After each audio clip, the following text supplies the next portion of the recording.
This is a great question because I think so many people have no idea just how fast $27,000 can turn into $50,000 or $60,000, especially if you're paying just a minimum payments every single month. So let's talk about how that happens and let's look at what the alternative might look like, okay? Let's say you have $27,000 in credit card debt, and let's say you're paying an average of about 22% interest on that debt. Those things being the case, your minimum payment at about 2% is probably in the neighborhood of about $540 a month.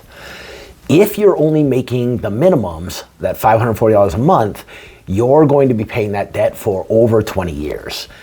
With interest, that's probably going to end up costing you somewhere in the neighborhood of $50,000 to $60,000. And that's if you stop putting anything else on the card, you never add another penny, and you only pay the minimum payments on the $27,000 until the debt is paid off, okay? Now, with debt settlement, typically you're gonna see about a 40 to 60% reduction in the amount of debt that you're coming to the table with. So if you have $27,000 in debt, you're usually gonna be looking at paying back around $10,000, $11,000 to around $16,000, $16,500, somewhere in that neighborhood. So $10,000, $11,000 up to about $16,000. You're probably gonna be in a program that's somewhere in the neighborhood of 36 months.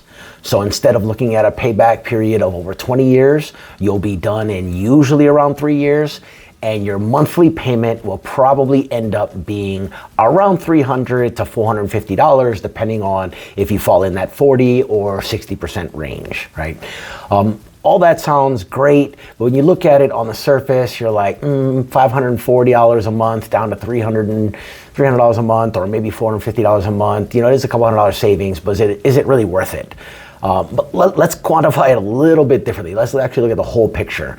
Because if you paid the minimum payments for the 20 years and you end up paying that $50,000 to $60,000 on the principal balance of $27,000, you're actually paying, or saving rather, closer to $33,000, right? Because if you pay $27,000 and you end up paying $60,000, the difference is $33,000. So full payback over 20 years, you're costing yourself an additional $33,000 beyond the principal that you borrowed or charged of $27,000. Now, if you don't even count the future interest and you just talk about the 40 to 60% savings, you're talking about $11,000 to $16,000 savings. So even not factoring the future interest, that's still a significant savings, turning your $27,000 again into about $11,000 to $16,000 and saving yourself between $11,000 and $16,000 as well. And of course, the monthly impact, starting out at $540 a month-ish, and then reducing that to between $300 and $450 a month means that your month-to-month impact is about $100 to $204 savings. But keep in mind, not only is that a savings of $100 to $240 a month, you also have a deadline of 36 months, at which point you'll be out of debt, and you're not going to have to carry this for the next 20-ish years or 20 plus years of your life. So I know that was a lot of information, but it's not really that easy to just say, hey, you're gonna make 40 to 60% or save 40 to 60%. Yes, you are, but what does that impact have for you in the long run? It's a lot more significant than just the statement of saving 40 to 60%. So hopefully that helped.